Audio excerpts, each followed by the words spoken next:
Bonsoir.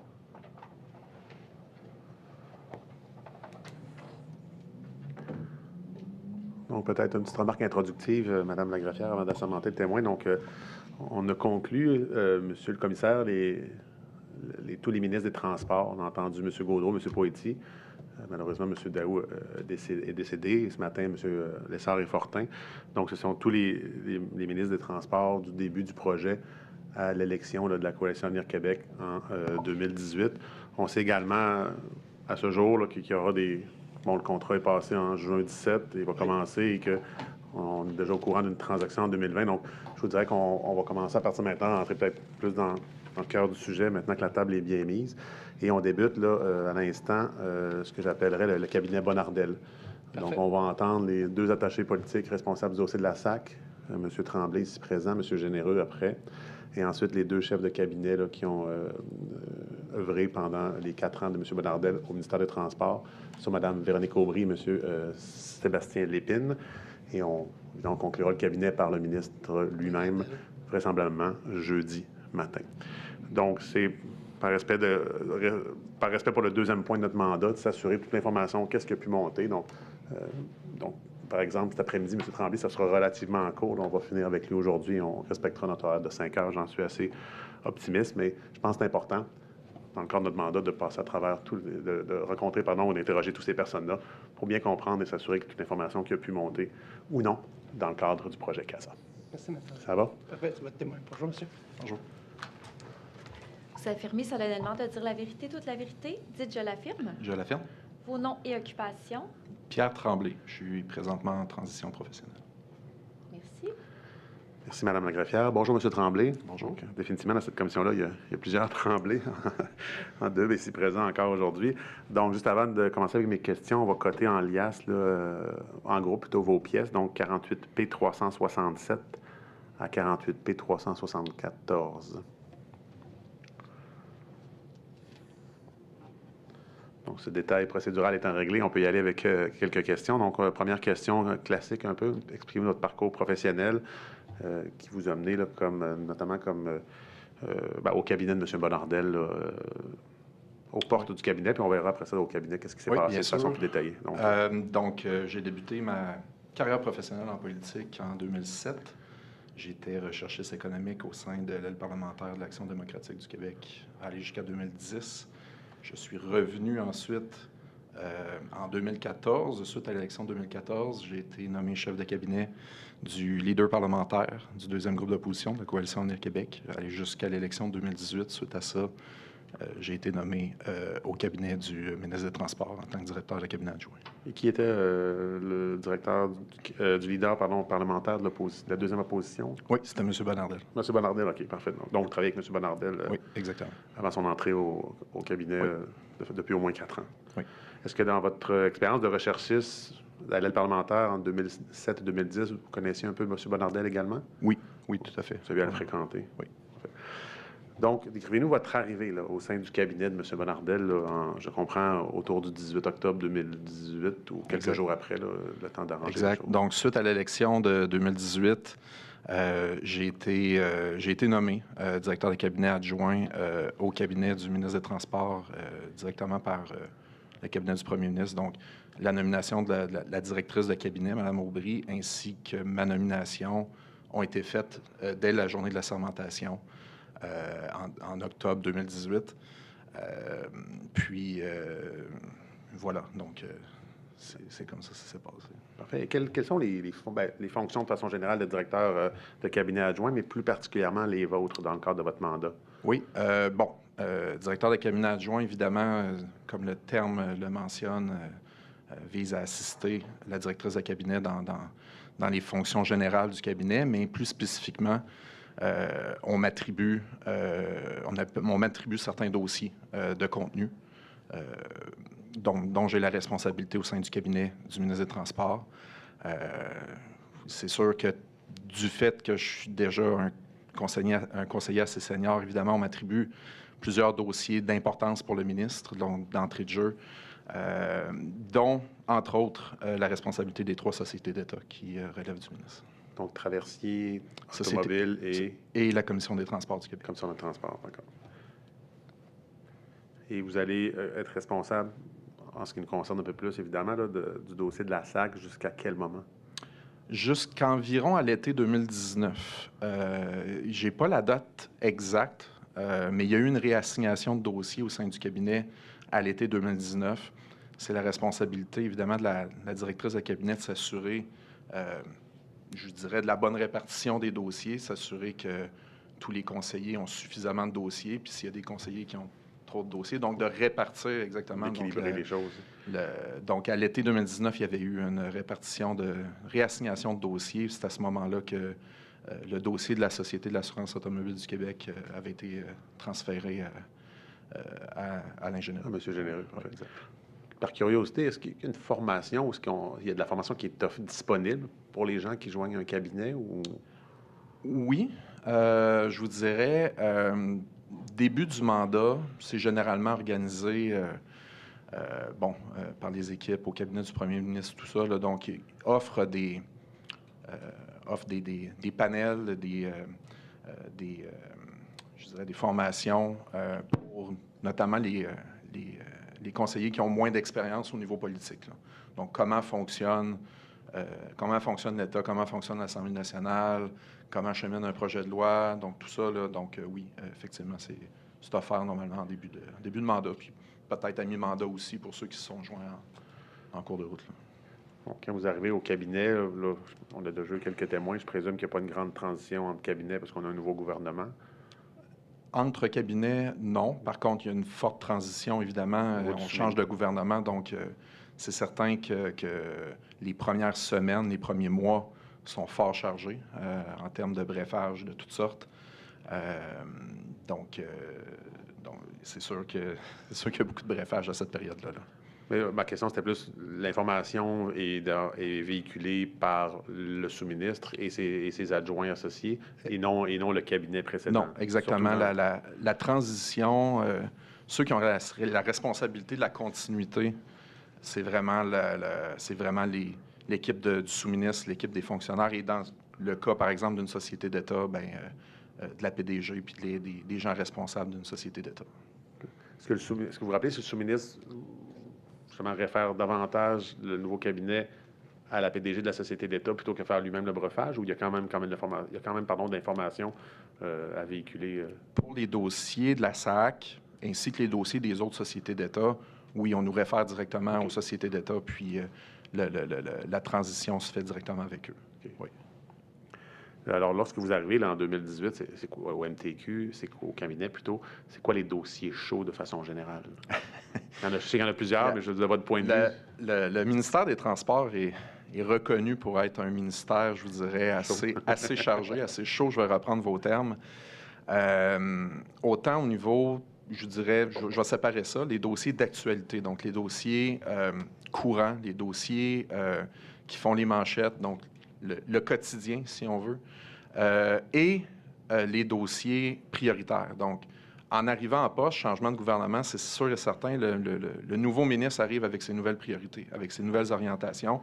C'est la première responsabilité d'un cabinet ministériel, d'un ministre, c'est de s'occuper des orientations. Un cabinet ministériel, un ministre ne va pas aller s'occuper des opérations. Ça relève de l'équipe du sous-ministre, les sous-ministres adjoints. Dans le cas d'une société d'État, l'équipe de direction, la PDG, puis l'équipe de direction. Puis dans le cas de société d'État, évidemment, quand ils ont un conseil d'administration en plus. Donc vraiment, la responsabilité d'un ministre, c'est de donner ses orientations. Donc, évidemment, changement de gouvernement, il y a des changements d'orientation sur certains projets, certains dossiers. Peut-être que l'ancien gouvernement travaillait sur une vision X sur des priorités qui relèvent de l'ancien gouvernement, mais le ministre arrive en place, évidemment, ça chamboule un peu les choses pour la fonction publique, c'est normal. On arrive avec des nouvelles priorités, puis on doit bien les communiquer puis s'assurer que ces priorités-là passent bien. Donc, quand je parlais de brefage en début de mandat, oui, pour nous donner de l'information, mais des brefages aussi pour communiquer les nouvelles orientations du ministre. C'est d'autant plus important. Okay. Est-ce que cette communication d'orientation, compte tenu du nouveau gouvernement, s'applique également à la Société d'État? Oui, tout à fait. Je vais vous donner Des exemples bien concrets. En arrivant en poste en 2018, il y avait eu une élection, évidemment, précédemment à ça, et il y avait eu un engagement électoral, une annonce pendant l'élection que nous allions implanter des nouvelles plaques d'immatriculation pour les vétérans. Puis, donc, en arrivant, évidemment, ça relève de la SAC, c'est les plaques d'immatriculation. Donc, évidemment, en arrivant, on doit s'asseoir avec les gens de la SAC puis s'assurer qu'ils maîtrisent bien, qu'ils ont bien vu l'annonce électorale et qu'ils maîtrisent bien. Donc, c'est un exemple, mais oui, il y a des exemples comme ça. Par exemple, on travaillait sur une grosse réforme de l'industrie du taxi. Il y a une bonne partie de cette réforme-là qui relève de la SAC aussi, du fait que on enlevait les permis 4C qui étaient obligatoires pour les chauffeurs de taxi. Il y avait des changements au niveau des plaques d'immatriculation. Donc, la SAC aussi est amenée à jouer un rôle là-dedans. Donc, oui, il y a des nouveaux dossiers qu'on doit amener en arrivant là. Ces orientations-là, évidemment, sont données à la PDG et non au sous-ministre. Les relations avec le cabinet au sein de la SAC se font directement avec la PDG et son équipe. Puis quand je dis son équipe, bien, l'équipe qu'elle délègue, dans le cas de la SAC, c'était l'équipe de Dave Leclerc, Béatrice Farran. Donc, mais c'est des gens qui relèvent directement de la PDG. Donc, c'est elle qui est imputable d'avoir les communications avec le cabinet du ministre. Ces communications-là, pendant quelques mois où vous êtes là, est-ce qu'elles sont fréquentes, surtout qu'on a un nouveau gouvernement, des nouvelles priorités? À quelle fréquence et à combien de reprises vous direz vous rencontrer? Bien, donc, je rappelle, moi, j'ai été là de fin 2018, donc début du mandat, jusqu'à à peu près le milieu 2019. Là. Il y a eu un premier briefing d'introduction. Donc, effectivement, là, on amène différents sujets. Il est question d'organiser un briefing séparé pour le dossier de CASA, puisque nous voulions avoir, disons, plus de temps pour faire le tour de ce dossier-là, étant donné les allégations qui avaient fait les manchettes quelques mois plus tôt. Vous parlez de l'article de Pierre-Paul Biron, on va y revenir dans quelques instants. Mais dans le journal. Okay. Est-ce que, maintenant que vous soulevez le dossier CASA, on sait que M. Kerr, dans le couloir de l'opposition, les dossiers informatiques lui tenaient à cœur. Est-ce qu'il y a des discussions avec lui, des échanges sur ce dossier-là, compte tenu de son intérêt, expertise? J'ai pas eu de discussion avec le ministre Kerr. C'est peut-être pas votre niveau, avec tout respect. En tout cas, j'ai pas souvenir de discussion, non, que j'aurais eu avec un ministre à ce sujet-là, non. Okay. Et donc, peut-être élaborer davantage le fait que, on a vu l'article tout à l'heure, on n'a pas besoin de le remonter à l'écran, vous en avez parlé vous-même. C'est quoi quand vous arrivez et vous êtes conscient de cet article-là, qu'est-ce que vous faites pour vous assurer que les allégations sont fondées ou non, donc, plutôt non fondées? Effectivement, donc c'était important pour nous de faire une vérification diligente sur ce dossier-là très spécifique rapidement dans le début de mandat, ce qui a été fait. On a organisé un brefage spécifique sur ce dossier-là le 22 novembre 2018, donc en arrivant en poste, afin de faire le tour des allégations, notamment, et de parler du dossier. Là. Donc, c'est pas un dossier qui est très connu là, à l'époque. Là. Oui, il y a eu... on savait qu'il y avait un article qui était paru sur le dossier CASA, mais concrètement parlant, c'est pas un dossier qui faisait les manchettes à tous les mois. Là. Donc, il fallait discuter avec les gens de la SAC, savoir un peu à quoi ça sert, qu'est-ce que vous voulez faire avec ça, puis de pouvoir adresser justement les questions qu'on avait par rapport à ce qui avait été mentionné il y a quelques mois plus tôt. Donc, je comprends que cette rencontre-là, d'une durée d'1 heure, du 22 novembre 2018, a lieu en présence de qui? Est-ce que vous vous souvenez? Oui. Il y avait définitivement Madame Tremblay, la PDG, M. Malenfant. Je me rappelle qu'il était là. Quand je l'ai revu il y a quelques mois dans les médias, je me suis souvenu, je disais, on l'a déjà rencontré. On l'a déjà rencontré, lui. Le ministre, Madame Aubry, la directrice de cabinet, moi. Puis, tu sais, je vais faire un avertissement tout de suite, là. Ça reste un brefage, puis ça va probablement s'appliquer sur d'autres questions que vous allez pouvoir avoir, là, mais ça fait quand même 7 ans. Là. Oui, donc, on comprend ça. Tu sais, sur le fin détail de tout, là, Toujours au meilleur de votre mémoire, là, puis Ouais. c'est déjà mieux, parce qu'au début, on avait des témoins que ça faisait 10-12 ans, donc là, on Ouais. se rapproche tranquillement Ouais. d'aujourd'hui. Et au meilleur de votre mémoire, là, qu'est-ce qu'on vous dit exactement? Qu'est-ce qu'on vous présente? Là? Bon, C'est quoi ce projet-là? là, c'est ça. Le fin détail, sincèrement, j'ai de la difficulté à me rappeler de qui a mentionné quoi, qu'est-ce qui a été adressé exactement, qu'est-ce qu'on nous a dit exactement. Par contre, ce que je me rappelle très bien, par contre, c'est notre sentiment à la sortie de ce brefage-là, c'était que nous avions été rassurés. On avait pu adresser les questions qu'on avait et on a senti que les gens de la Société de l'assurance automobile avaient les choses en main, avaient des réponses crédibles, avaient un plan de match. Puis que nous, à notre sortie de cette rencontre-là, on s'était dit, OK, parfait, à court terme, du moins, les risques pour notre ministre étaient faibles. Évidemment, c'est un dossier qu'on garde sur notre radar pour la suite, mais qu'à court terme, il n'y avait pas de... Tu sais, on écartait toutes les possibilités de dire, OK, là, est-ce qu'on tire la plug? Est-ce qu'on envoie une autre couche de vérification, quoi que ce soit? On avait été rassurés, là. C'est ça.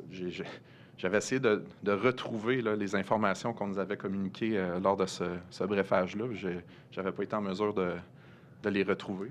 Peut-être tantôt, justement, je l'ai remis. Là, Ben oui, c'est ça. Là, vous pouvez la consulter pendant qu'on la cote. Oui, c'est ça. J'en ai pris connaissance juste avant de débuter. Là. Donc, je vois que vous avez retrouvé le document qu'on nous avait remis. Je pense que ça va être des questions. On va juste la coter pour... Ouais.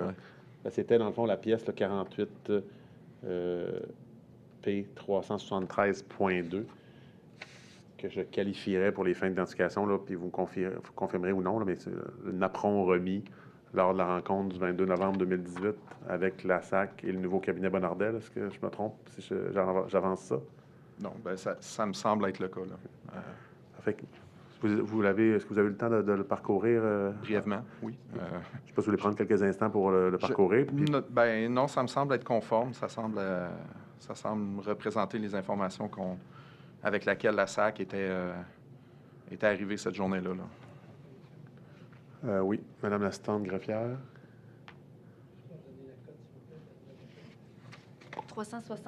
48 P 373.2.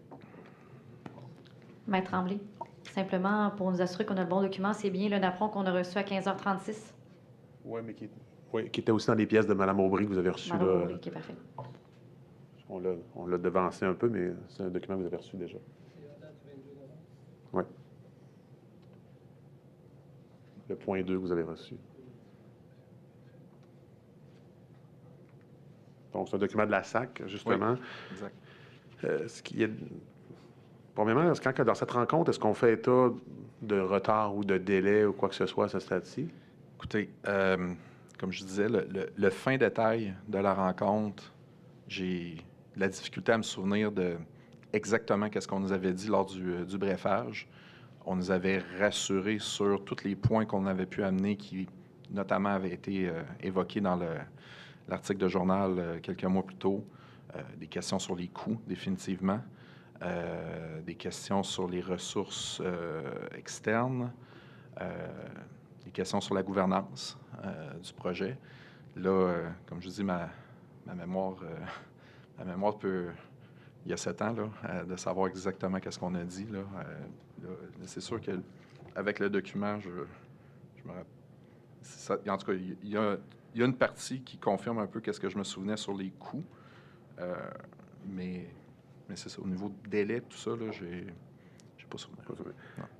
Est-ce que vous vous souvenez si c'est vous qui abordez le projet CASA ou c'est dans le brefage ou dans le brefage régulier de la SAC?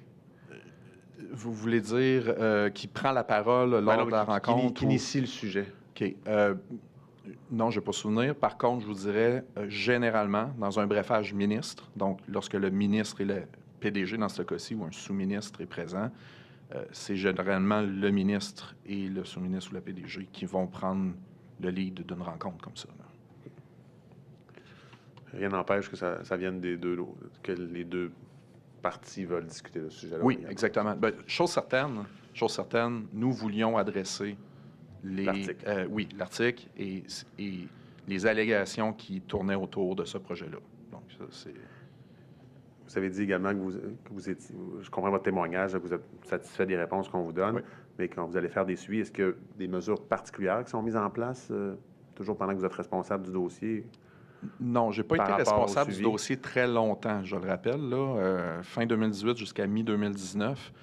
Il n'y a rien qui nous laissait croire, il n'y a rien qui nous portait à croire que nous devions prendre une action immédiate, court terme, pour rajouter une couche de vérification sur ce dossier-là, qui semblait déjà avoir un bon niveau de vérification avec un plan de match qu'on nous avait exposé. Donc, je ne me rappelle pas d'un autre brefage là, dans cette période-là, là, fin 2018, début 2019. Là, il y avait... un brefage comme ça, on ne commande pas ça chaque semaine.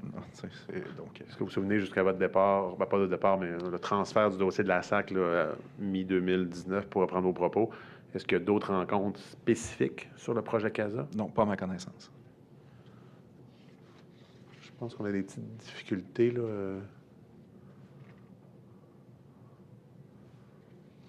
Bon, je vais quand même référer au document. C'est une ligne, M. le commissaire, là, une ligne qui dit sous la rubrique Finances et parle contrat ferme.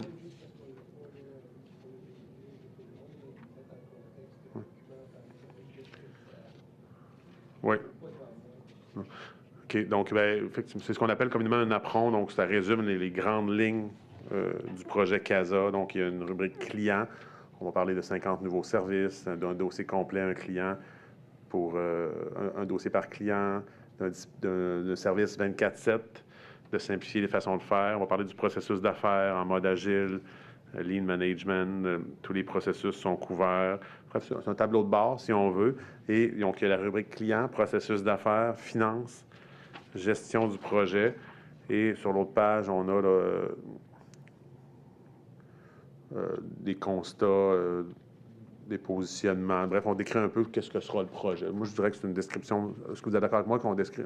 Pour quelqu'un qui ne connaît pas le projet, bien, il lit ça, puis il a une bonne idée, Oui. sans être un expert sur le projet, là, de ce qu'il en est. C'est le document en question? Oui. Il n'y a pas d'espoir. Ah, et pardon, excusez. Oui, donc, effectivement, c'est le document en question. J'attire votre attention sur le volet finances. Contrat ferme de 458 millions, investissement et récurrence. Qu'est-ce que vous avez dit que vous avez posé des questions sur les coûts? Qu'est-ce que vous vous rappelez sur les coûts qu'on vous donne? Le montant total du projet, du contrat? Bref, comment on vous explique ça financièrement? Ma mémoire du volet finance a toujours été d'un montant de 450 millions. C'est 458 millions de dollars qu'on nous avait présentés. On nous avait parlé des économies générées par le chantier aussi, donc qu'il y avait une notion pas d'autofinancement, parce que c'est pas autofinancé, mais que ça allait générer des économies. Donc, sur le volet finance, ça, on nous parlait d'une certaine forme de sécurité. La façon que le contrat était fait, il y avait une répartition des risques au niveau de la prise de risque pour le contrat. Donc, c'est pour ça que je vois 258 millions, c'est ce que j'avais en tête aussi. Là, j'avais 450, je n'étais pas loin, là, mais 458 millions, c'était pas mal ce que j'avais aussi là, comme souvenir. Là. Puis, est-ce que vous vous souvenez que c'est pour le contrat, donc l'argent que je vais verser à la firme externe, qu'on va appeler l'Alliance, ou c'est l'ensemble du projet? Est-ce que vous vous souvenez de ce détail-là? J'ai pas Non, j'ai pas souvenir. Par contre, puis tu sais, j'étais dans la salle, j'attendais mon témoignage. J'ai entendu le précédent témoin, le ministre Fortin, là, parler de 630 millions là, pour qui incluait aussi les coûts de la SAC. Moi, personnellement, j'ai aucun souvenir d'un autre montant que le 458 millions là, qui nous est présenté là.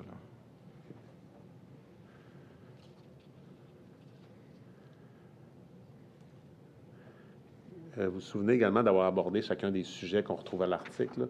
Est-ce que vous vous souvenez des réponses qu'on vous a données, qui font en sorte que vous sortez de la rencontre satisfait? Je redonne la même réponse aussi que j'ai donnée tantôt. Là, le fin détail des réponses qu'on nous a données. Moi, je me rappelle du sentiment ils avaient répondu à toutes nos questions de façon satisfaisante. Parfait. Ça c'est clair.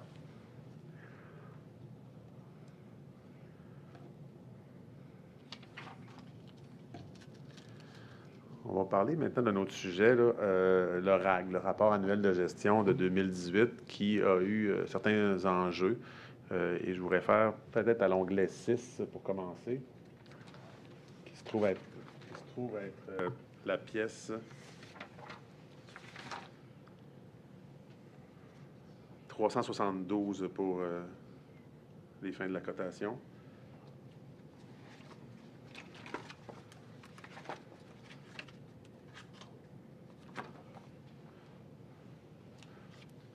Donc là, sans lire le courriel, on dit, on vous demande. Audrey Chaput, est-ce que vous vous souvenez, c'est qui?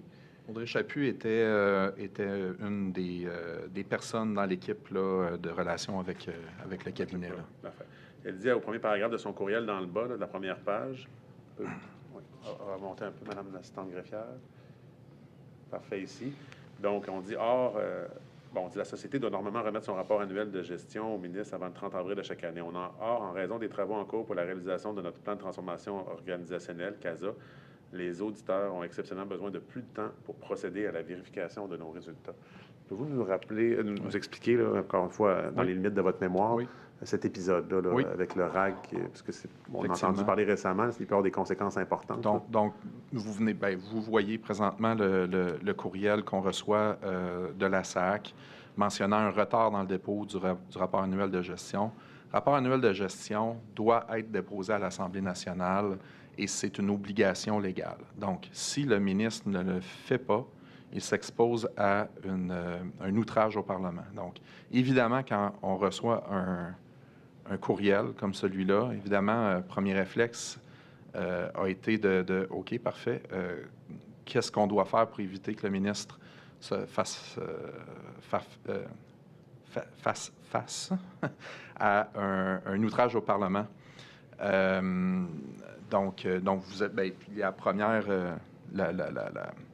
la première moitié, si on veut, là, du courriel, qui est un courriel que j'envoie auprès du leader parlementaire pour essayer de discuter les solutions, là, pour savoir qu'est-ce qu'on peut faire à la satisfaction de l'Assemblée nationale pour éviter que le ministre fasse l'objet d'un outrage au Parlement. Et quelle sera la réponse? Qu'est-ce qu'on vous indique? Oui, les échanges se sont conclus en spécifiant qu'il y a un rapport annuel de gestion préliminaire. Autrement dit, que la SAC nous remette qu'est-ce qu'elle a déjà. Puis dans ce cas-ci, on nous explique que le problème réside du fait que les auditeurs ont besoin de plus de temps pour approuver les états financiers. Donc, ce qui a été convenu, c'est que le ministre dépose un rapport annuel de gestion préliminaire qui excluait les états financiers. Et ça semblait, et ça a été le cas, à la satisfaction de la direction de l'Assemblée nationale. Donc, il y a eu une prolongation de délai pour pouvoir le produire dans les délais requis. Puis les motifs qu'on vous donne pour, au-delà que les auditeurs doivent vérifier les états financiers, par rapport à CASA, qu'est-ce qu'il y en a? Oui, vous voyez CASA là, apparaître dans le courriel. Par contre, je qualifierais la raison du retard est plus une raison comptable. Du fait que, oui, c'est dû à la transformation organisationnelle, c'est dû au chantier en cours. Par contre, c'est causé du fait qu'ils ont commencé leur vérification 3 mois plus tard, donc ils ont besoin de 3 mois de plus de données pour pouvoir entériner les états financiers. Je qualifierais ça plus d'un effet collatéral d'un chantier majeur et non pas d'un problème sous-jacent avec le chantier. De mémoire, c'est aussi ça qu'on nous avait expliqué plus verbalement. Là. Il y avait eu des suivis après ça. Là. Je me rappelle qu'on avait eu des suivis. Là, puis là, j'ai pas les dates, combien d'appels, puis tout ça. Là. Je vous le dis tout de suite, mais c'est ce qu'on nous avait expliqué aussi. Puis l'histoire se tient parce qu'effectivement, 3 mois plus tard, on reçoit les états financiers validés. Là, donc, pas sans réserve? Pardon? Est-ce qu'il y avait des réserves dans les états financiers? Pas à mon souvenir. Pas à mon souvenir. Comme fois, on y va dans les différentes étapes là, pour comprendre la relation qu'il peut y avoir pendant votre courte présence là, comme responsable là, de la SAC. On va aller aux études de crédit 2019-2020 du MTQ. Quelle est votre implication là, en préparation d'études de crédit du MTQ pour le volet SAC? Oui. Préparation à l'étude de crédit, c'est toujours un exercice quand même assez fastidieux. Faut évidemment préparer le ministre. C'est souvent de longues heures à l'Assemblée nationale avec les oppositions qui posent des questions sur tous les sujets qui peuvent leur venir en tête. En fait, ils ont le loisir de pouvoir poser les questions qu'ils veulent au ministre pendant plusieurs heures. C'est déterminer le nombre d'heures par rapport. C'est l'opposition qui décide la répartition des heures qu'il donne à chacun des ministres. Donc, évidemment, c'est un exercice qui demande une préparation quand même assez importante avec le ministre. Puis, donc, votre rôle, c'est de faire la préparation, mais lorsque le ministre va répondre aux questions, est-ce que vous êtes présent également? On est présent sur place, oui. Dans la forte majorité du temps, c'est le ministre qui répond aux questions. Par contre, tous les responsables de sociétés d'État ainsi que tous les sous-ministres, sous-ministres adjoints sont présents et il peut arriver qu'ils peuvent répondre à des questions si c'était le souhait soit du député de l'opposition et ou du ministre qui souhaite donner la parole à quelqu'un soit de la société d'État ou du ministère. Est-ce que vous vous rappelez il y a 2 questions. On a un courriel, l'onglet 4. C'est la pièce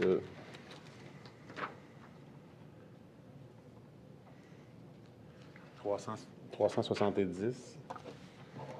On voit ici, il faut qu'on comprenne la machine gouvernementale. Donc, il y a un courriel qui est envoyé à Mélissa Doré. Est-ce que vous vous souvenez, c'est qui? C'était une attachée politique au cabinet. Oui. Donc, on envoie à différentes personnes, dont Mme Aubry, M. Lépine, vous, M. Généreux, des gens qu'on entendra. Donc, on reçoit différentes questions et on assigne. Ce que je comprends, c'est qu'on va assigner les questions en fonction de la responsabilité de chacun des attachés politiques. Oui. Là, ici, elle fait référence aux réponses que le ministère fournit aux questions préalables. Chacun des groupes d'opposition soumettent une liste de questions à chacun des ministères, à chacun des organismes, chacun des sociétés d'État qui fournissent en avance certains éléments de réponse aux questions qui sont soumises. C'est je dirais, un exercice de transparence, puis un exercice de préparation aussi aux oppositions pour peut-être évacuer certaines questions ou, au contraire, peut-être provoquer des questions pendant l'étude des crédits. Là. Okay. Donc, ça, c'est l'étape. Donc, cet exercice-là, c'est dans le cadre de l'étape préalable. Oui. Donc, là, de ce que je vois, c'est donc le ministère s'apprêtait à transmettre les réponses qu'elle voulait soumettre aux oppositions. Donc, évidemment, nous, on en prend connaissance. Donc, l'attaché politique, dans ce cas-là, répartit les questions qui touchent plus nos dossiers là, pour éviter... C'est des milliers de pages. Donc, si chaque conseiller se met à lire chacune des feuilles, puis ça, là, on n'y arrivera pas. En plus, je vous rappelle, du quotidien, en plus de... Donc, dans ce cas-là, on a réparti les questions par rapport aux dossiers pour lesquels on est responsable. Okay. Et on voit, Mme l'assistante greffière, donc 4B, donc 370. Excusez-moi. Si on peut aller aux questions 9 et 65, ce que je dois comprendre, on peut aller voir. Là, la 9, c'est les sommes dépensées en 18-19, les prévisions pour 19-20 par le ministère et chacun de ses organismes pour l'informatique et les technologies d'information, ventilées selon les catégories de dépenses, achats, etc. Donc, ça, c'est une des questions que vous avez à répondre pour la SAC. Oui, que la SAC a à répondre, oui. Okay. Et la 65...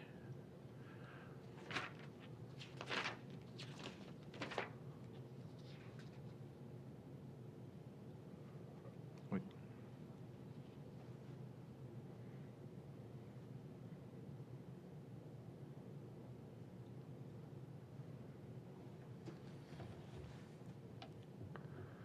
On peut peut-être la lire, là. Il semble y avoir d'autres petits enjeux techniques. Donc, liste des contrats accordés par la SAQ en 2018-2019 en indiquant la nature du contrat, le mode d'octroi de non-entreprise qui a obtenu le contrat, les coûts initiaux prévus, le coût final, incluant les avenants et les suppléments.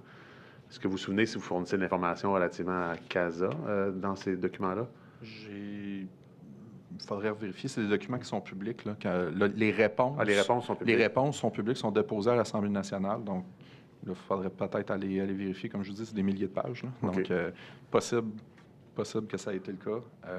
C'est un exercice. Cet exercice-là, c'est un exercice informel. Les ministères, les organismes, tout ça, généralement, le font parce que ça évite aussi des sous-questions par la suite. Ça donne l'opportunité de donner leur juste, mais c'est pas quelque chose qui est prescrit par la loi ou quoi que ce soit. Donc, si la SAC n'a pas répondu à une question, là, elle a le droit. Là. Donc, j'avais promis que ce ne serait pas très, très long. À l'été 2019, il y a un changement de garde. Vous avez expliqué tout à l'heure que... en fait, quels sont les motifs exacts du fait que vous délestez du dossier de la SAC? Première des choses, c'est un exercice qui est initié par la directrice de cabinet. C'est elle qui a le pouvoir d'assigner les dossiers au sein de l'équipe. Par contre, je dirais, c'est un exercice dans lequel j'avais exprimé le fait que j'avais beaucoup de dossiers, là. Notamment le projet de loi sur la réforme de l'industrie du taxi, qui était très demandant à cette époque-là. On a passé, ça se compte en centaines d'heures là, en commission parlementaire. Donc, il y avait ça, il y avait probablement un des dossiers les plus prioritaires pour le ministre, le dossier du troisième lien à Québec. La STQ, je vous ai dit tantôt, je m'occupais des sociétés d'État, c'était le moment où il y avait la crise du traversier FA-Gautier. Vous vous en rappelez probablement. Là. C'était là. Donc, c'était d'un commun accord, disons. Là. Donc, la directrice de cabinet avait réassigné certains dossiers, dont celui de la SAC. Si on regarde la pièce, là, votre onglet 7, la pièce 373, c'est un échange de courriel que vous avez avec M. Généreux. Si on peut aller en bas de la page, Mme l'assistante greffière.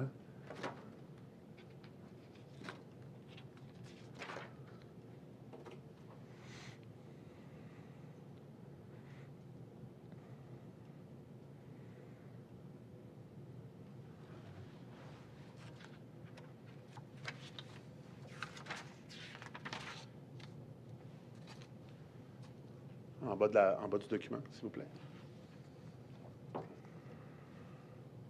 OK, c'est bon.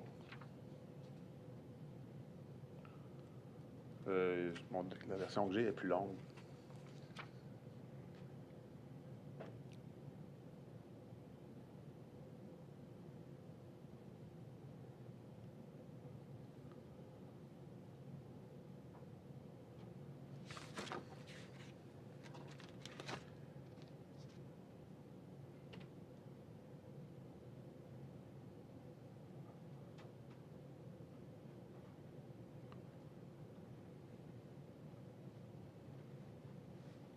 Oui, c'est la bonne. OK. C'est bon. Merci. Donc, on peut remonter un petit peu plus haut. Est-ce que vous vous souvenez de cet échange de courriel-là avec M. Généreux? J'ai pris connaissance récemment là, de l'échange de ce courriel, oui. On dit, puis on peut peut-être partir, donc on peut le voir à l'écran, là. Donc, M. Joël Chartrand, qui est au cabinet du whip, en chef du gouvernement. C'est quoi son rôle exactement? Le cabinet du whip du gouvernement est responsable de l'équipe de recherche des députés à l'Assemblée nationale. Il y a une séparation des pouvoirs, comme vous savez, entre l'exécutif et le législatif. Donc, les députés de l'Assemblée nationale du parti du gouvernement, là, donc, ont leur propre équipe de recherche. Donc, M. Chartrand fait partie de l'équipe de recherche des députés. Parfait. Donc, il vous demande, là, il cherche une fiche technique. Vous auriez peut-être concernant les efforts de modernisation de la SAC.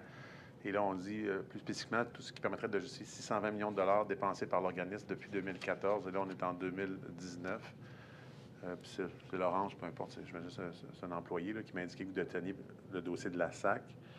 Et là, donc, M. Généreux, si on remonte le courriel, vous dit, as-tu de l'info en lien avec ce courriel, voire ici-bas? Et là, vous lui répondez dans le haut de la deuxième page, Mme Stande-Graffière. Juste ici, merci. Oh, on descend. Je n'ai pas de fiche spécifique là-dessus. Il fait référence au projet CASA. Malgré certaines histoires de dépassement de coûts il y a quelques années, le projet est maintenant bien sur les rails et est même cité en exemple. La SAC a vraiment besoin d'une modernisation à ce niveau. Leurs systèmes sont archaïques. Fichument archaïques. Il me semble avoir de la documentation sur papier sur le projet. Je vais vérifier. Et là, on revient. Monsieur Généreux dit merci, le good, merci. On n'a pas trouvé d'autres courriels. Est-ce que vous vous souvenez d'avoir fourni la documentation papier à ce sujet? Je l'ai probablement fourni. Probablement que c'est... J'ose croire, on parle du document qu'on a parlé tantôt. Là, de la on ne l'a pas retrouvé. Là, pas si, c'est ça. Donc, moi non plus, je ne l'avais pas retrouvé dans mes courriels. Donc, on l'avait fort possiblement en format papier. Là, donc, c'est probablement à ça que je faisais référence. Puis, le 620 millions dépensés en contrat informatique par la SAC depuis 2014, je ne me rappelle pas dans quel contexte le recherchiste voulait avoir ces informations-là. Puis, des informations qu'il a demandées Alain Généreux, pour lesquelles je présume m'être assis avec Alain pour regarder qu'est-ce qu'il en était. Je fais référence à CASA, probablement que je fais référence à CASA à ce moment-là pour donner un point de repère. Il n'y a pas d'autres gros projets d'envergure à la SAC à ce moment-là que CASA. Donc, si je voulais donner un point de repère au conseiller, à Alain Généreux à ce moment-là, pour qu'il dise c'est probablement qu'on fait référence à CASA, il y a des contrats, on va aller regarder ça. Donc, mais j'en sais pas plus. Chose quand même intéressante dans ce courriel-là, j'écris noir sur blanc, grosso modo, qu'est-ce qu'on se fait dire par la SAC dans ces années-là par rapport au projet CASA. Donc, c'est un projet qui est cité en exemple, qui en ont vraiment besoin. Ça, je pense que personne ne l'avait remis en doute, mais que le projet était cité en exemple, leur façon de faire était citée en exemple. J'avais souvenir qu'on disait ça. Là, on le voit noir sur blanc. Là, donc, je n'ai pas inventé ça dans mon bureau au cabinet du ministre. Puis quand on dit citer en exemple, c'est eux qui disent ça ou c'est vous? C'est moi. Vous qui avez fait ce constat-là? Ça, le projet est maintenant bien sur les rails et cité en exemple, c'était le ressentiment. C'était ce qu'on ressentait lorsqu'on parlait aux gens de la SAC qui nous parlaient de CASA, c'était ça. C'était, il n'y a pas d'inquiétude, ça va bien, c'est sur les rails, on a un plan, il y a des couches de vérification, on a un contrat qui partage les risques, donc c'était rassurant, disons. C'était... Mais moi, c'est plus le citer en exemple. Là. C'est ce que la SAC vous dit ou c'est ce que vous constatez? Puis si oui, c'est qui le cite en exemple? Je ne peux que constater que je n'ai pas inventé ça dans mon bureau au cabinet du ministre. C'était le genre de choses qu'on nous faisait dire qui pouvait paraître très rassurante et très... Donc, c'est ce qu'on vous disait. Qui montrait que la SAC était en confiance là, avec ce projet. C'est ce qu'on vous disait, c'est pas ce que vous constatiez, par exemple, dans des articles de journaux. Non. On est au cabinet du ministre, on va citer des informations qu'on va recevoir officiellement. Oui. Puis tantôt, vous avez dit, un an plus tôt, là, ce que vous vous souvenez dans la pièce qu'on a vue tout à l'heure, puis c'est votre souvenir également, qu'on parlait de 458 millions, investissement et récurrence. Le fait que si on parle de 620 millions, est-ce que ça en a un questionnement de votre côté? Bien, je relis la question, là. Les 620 millions de dollars dépensés par l'organisme depuis 2014 en contrat informatique. Donc, la référence à CASA, c'est moi qui l'ai fait en réponse à Alain Généreux. C'est pas M. Chartrand qui la pose, là. C'était, je présume, ça fait longtemps, mais c'était probablement pour donner un point de référence à M. Généreux lorsqu'on avait fait la transition, de dire hey, rappelle-toi, il y a un contrat, il y a un projet, il y a un chantier d'envergure à la SAC qui s'appelle CASA, puis on va regarder, on va essayer de voir qu'est-ce qu'il y en est, puis pourquoi il demande ça, puis c'est quoi son objectif. Là, j'avoue, je ne sais pas. Là.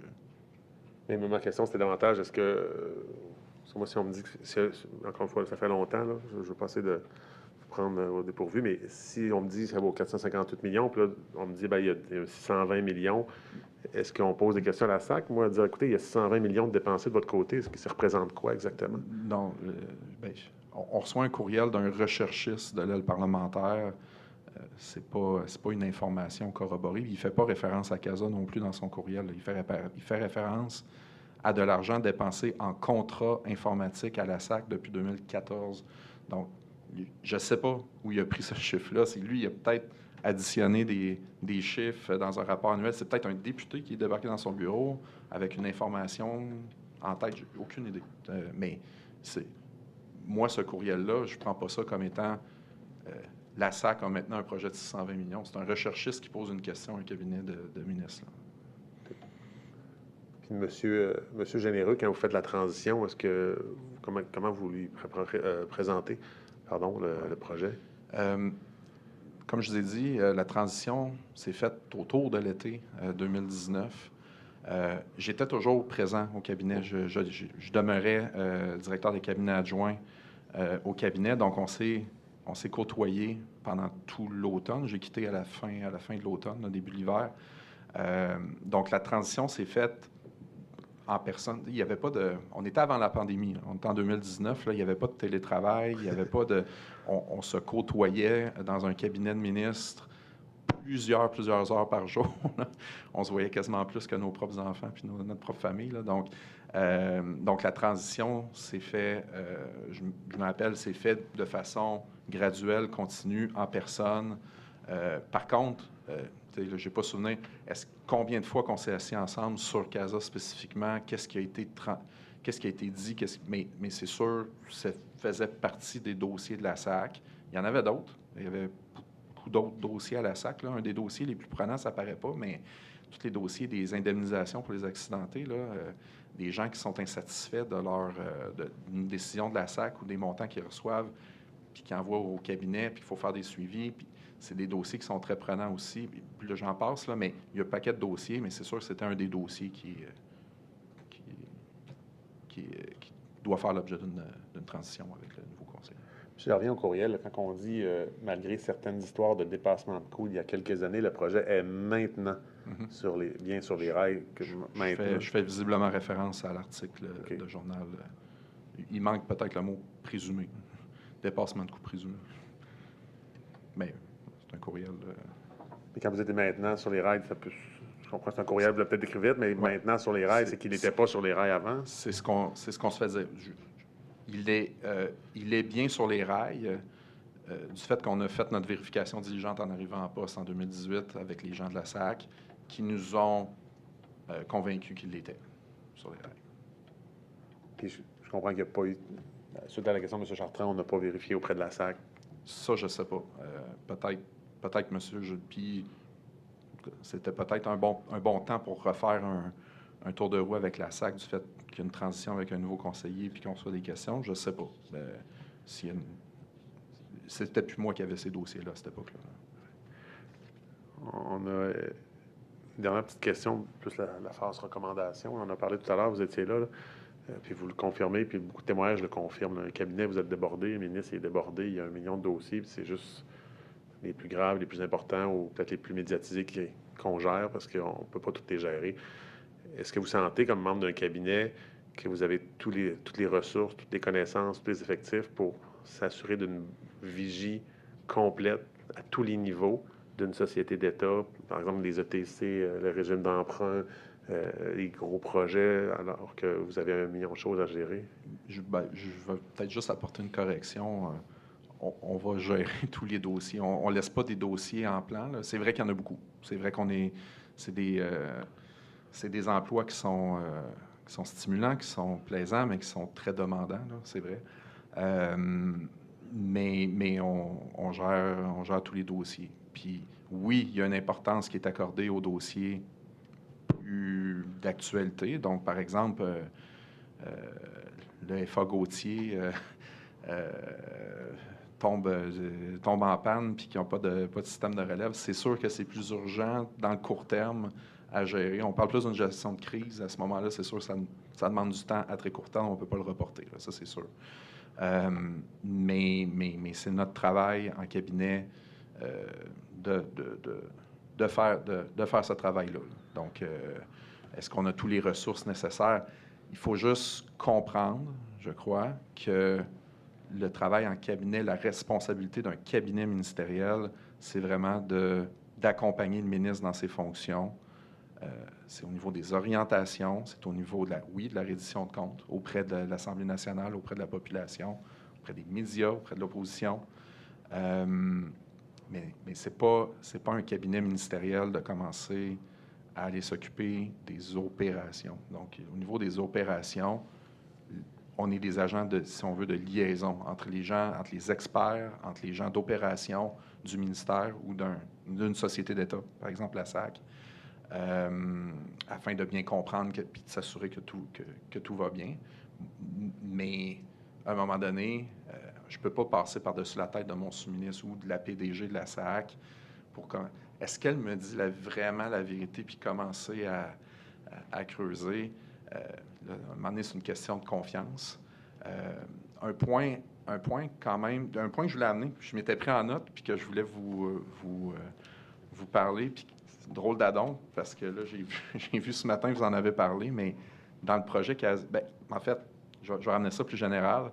Dans le travail de cabinet ministériel, puis c'est aussi vrai à l'opposition, puis c'est aussi vrai dans les médias, on peut compter sur l'appui de lanceurs d'alerte.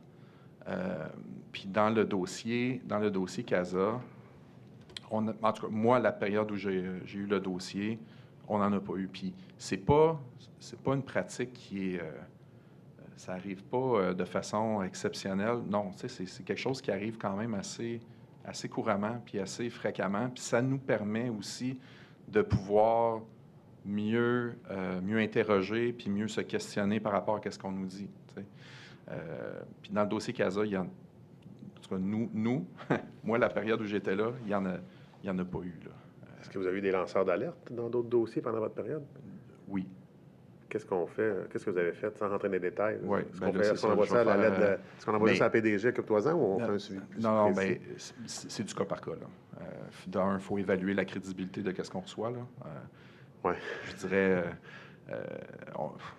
on peut l'évaluer par rapport au nombre de mots en cap lock dans les messages qu'on peut recevoir. Non, blague à part, on évalue la crédibilité, puis ensuite de ça, on peut rentrer en communication avec la personne, on peut la rencontrer, puis dépendamment du cas, chaque cas est différent, là.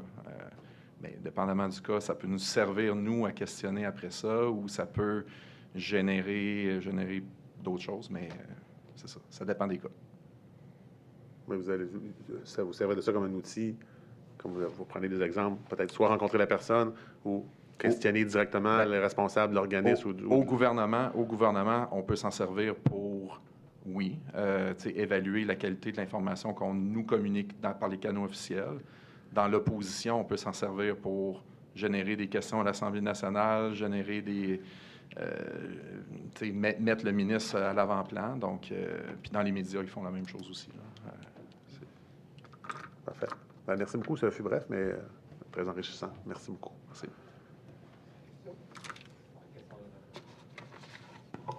Question pour nous également. Précision, vous tombez bien, on commence le directeur de cabinet. Alors, moi, j'ai des questions un petit peu plus pour bien comprendre le travail. Là, vous l'avez expliqué en bonne partie. Là. Mais vous êtes directeur de cabinet adjoint à ce moment-là, quand vous rentrez là, en poste après l'élection du mois d'octobre 2018. Vous êtes directeur de cabinet adjoint. En termes hiérarchiques, peut-être juste nous expliquer comment ça fonctionne. C'est un peu, je comprends, sous-ministre en titre, sous-ministre adjoint, sous-ministre associé, mais dans un cabinet. On est une petite équipe dans un cabinet. Ouais.